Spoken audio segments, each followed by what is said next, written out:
All right, so the purpose of this video is to show you my thought process behind creating the video that most of you know me for. So the platform I'm on is called Weavy. You don't need Weavy to do this. I am just showcasing what I did on Weavy. I did not use Weavy at all to create this video, but I could have. You can do anything on Weavy. It's essentially an everything app. I'll probably save another video to go into deep dive on what Weavy is because it is an extremely powerful software. So it's something that I think you should know if you're serious about this, but I'm going to save that. For now, this is just a visual board to showcase what I was doing. All right, so to begin, step one, I made my video that you see at the top of the screen. So exactly. So you know what I said after that. I just made that video, filmed it, boom. So that's the starting piece. Then I took a screenshot of the first frame of my video, and I'm gonna use that first frame to create each new character. So basically, I was using Nano Banana Pro.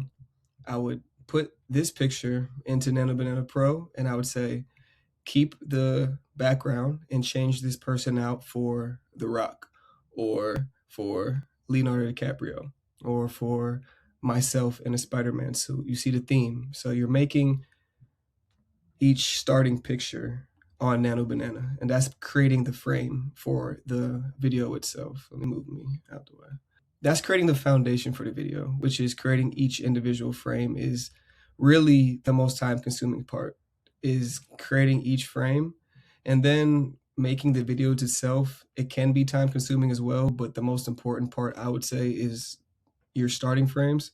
And even when you get into other AI generative video creations, some softwares you have a start frame and an end frame, and you're putting those together to create your video. So there's a lot of different routes that you can take. So I created each image, and to showcase just like the thought process behind this, it was really scattered. I made a lot of different versions. So just to show y'all, I had originally did like Zendaya and Rihanna and Bugs Bunny because I was gonna try different things, but I was running into complications. I decided to edit my original idea just to showcase the visual of the creative process. It can be scattered sometimes. So I didn't really know exactly what I was gonna do. I just decided to spin up some characters, tested them, and saw what I wanted to do. Now, to showcase the actual image creation side, I will go to that website. All right, so I was using FreePic. You don't have to use FreePic. There's many different options to using these different models. You can go straight to Google. You can go on FreePic. You can go on Higgsfield. There's many different software platforms that you can use. You just got to find what your preference is. I currently use FreePic and Higgsfield just because I like to have options. But as you see, I would just put the picture in. And when you put a picture in, it allows you to tag that picture. So I just say, replace the man in image 1 for Zendaya. As you see, I did that. Replace it for Dwayne "The Rock" Johnson. Replace it for Leonardo DiCaprio. And I usually spin up multiple different versions just so I can have something to choose. Usually it's going to just spin up one at a time, so I'll just click a few. That's why I like FreePic, because I can just spin up a lot. On Higgsfield, you can only do 8 at a time if you're using the Nano Banana Pro Unlimited. But on FreePic with the Nano Banana Pro Unlimited, you can spin up as many as you want. So I'll just spin up a few, and then I pick which one I want. So I did that for Leonardo DiCaprio. I wanted to see what the suit would look like. I didn't like it. I did Rihanna. As you see, I was just trying different things.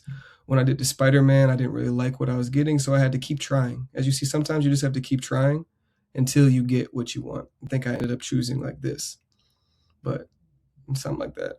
But as you see the theme. It's not that difficult. It's not rocket science to come up with a prompt. The models are getting really good. Depending on what you want, sometimes you do have to get really in depth with prompts, but it just depends on what you're doing.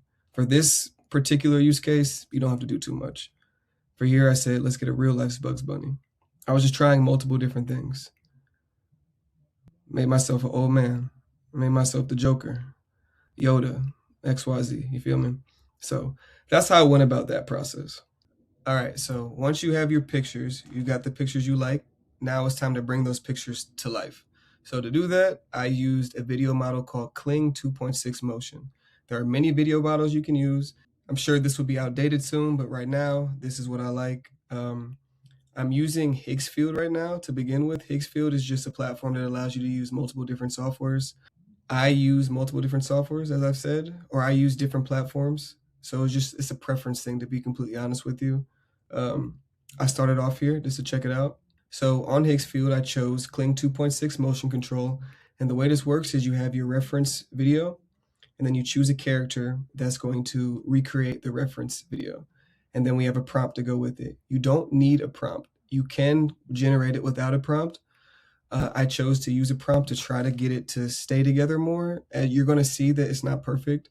And the way I make prompts is either A, I'll just type it out myself, or B, I'll go into ChatGPT, we'll have a conversation, I'll make a prompt, or C, I'll create a custom GPT or a custom Gemini gem and input information into that to make it so we can make better prompts. I'll give you a pro tip. Most of these video models, they have documents online from the creators that give you information on what will give you the best outputs. Take those documents, put them into a custom LLM, so ChatGPT or Claude or Grok or Gemini, and feed it that information and then create prompts. It's going to know how to make better prompts. But I say all that to say that's just how I make prompts. And you're going to see that prompts don't make things perfect. The game here is you have to be diligent and you have to be willing to take spins and spins and spins at things until you get what you want. I knew that this video wouldn't go viral unless the characters looked really real, because the AI critics, they're going to look for any little thing to be like, ah, that's bullshit. And I knew, pardon my French, I might cuss again, but pardon it. I knew the only way it was going to go is if the characters looked so good that someone would be like, oh, like that would have probably fooled me. So because of that, I did a lot of different generations. I didn't like I didn't like how Zendaya looked, so I'm like, let's try to rock. And yeah, this was really like the best return I got, one of the best returns. And I tried Leonardo DiCaprio. So in the beginning, it was working pretty well. It was doing all right. Like, it's cool. Another thing, as you see, these are short clips because you're only able to make like 5 to 8 second videos at a time. So you have to take your full video and take little cuts of it and then bring everything together at the end. So there's still a process to this. You still have to put some elbow grease in to make these videos. It's not so good yet that you can just go like this and it makes it. When it gets to that point, you probably won't be able to make money off of this. So this is the price you have to pay. You got to be able to work with what you got. But as you see, it glitches. It gets to glitching. Like, this is where things got frustrating, to be honest with y'all. Let me move myself out the way. Like, like it was terrible, and you just have to keep trying.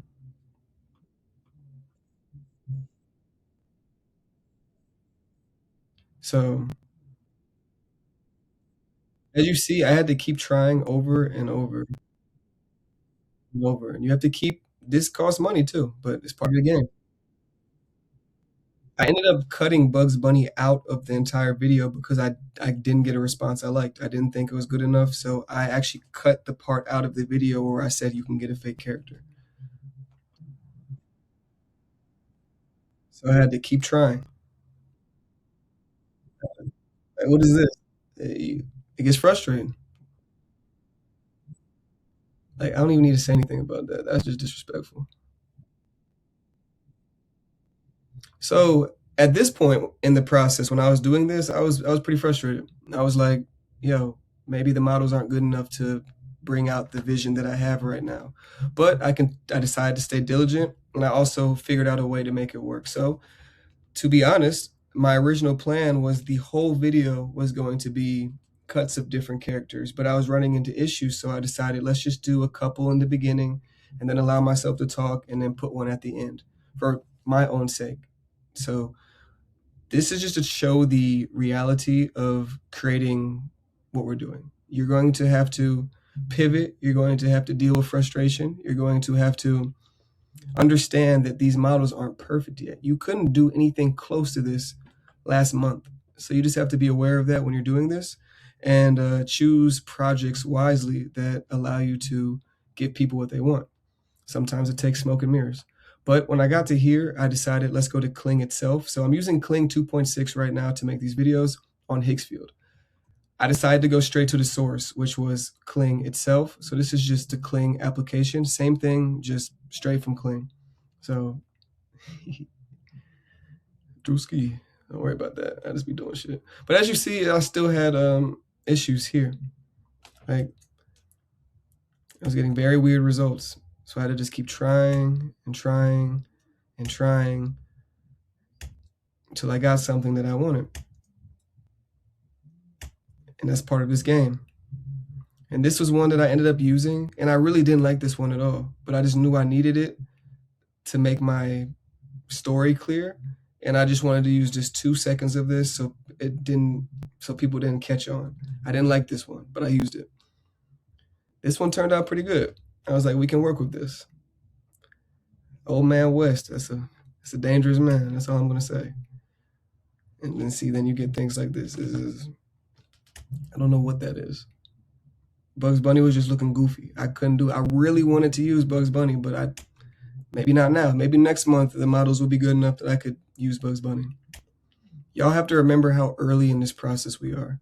These softwares are super, super new. Look at him. He had red makeup or red fingernails.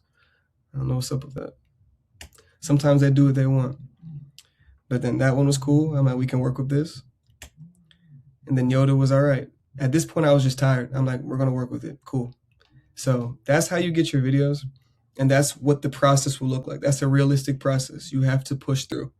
And now that I have all the videos, you have to go back and you have to stitch them together. I like to use CapCut. I've used CapCut for a while. It's the best from a simple aspect.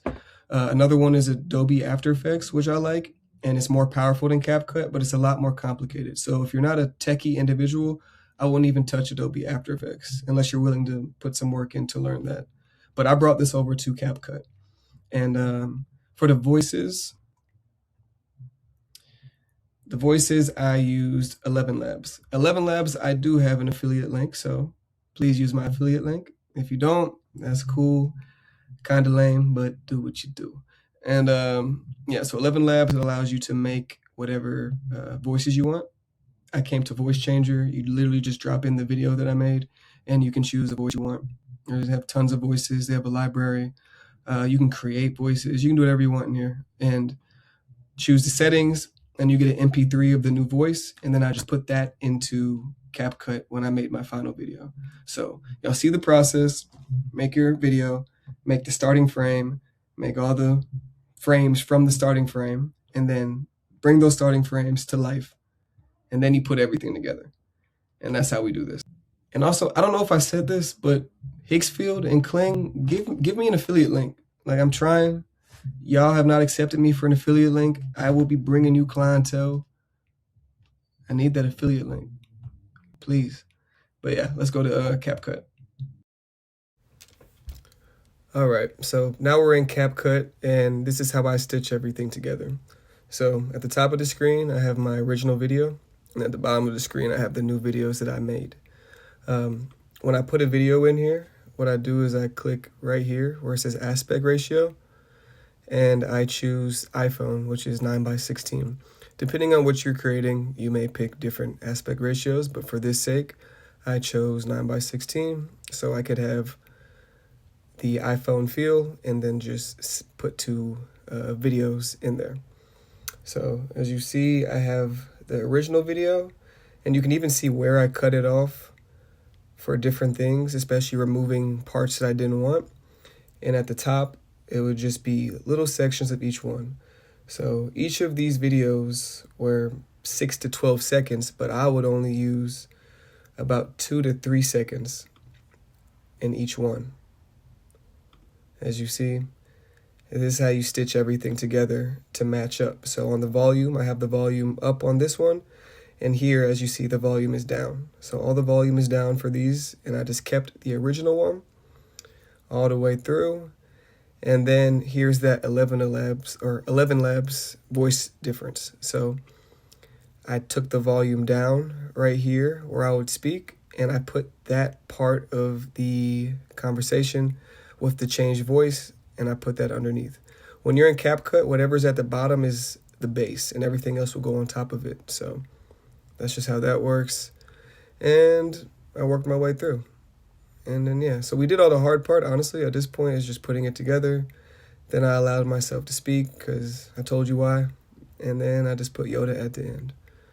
And that's how you do it.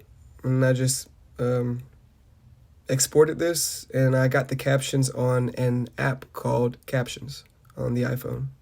So there you have it, ladies and gentlemen. That is how I created that video.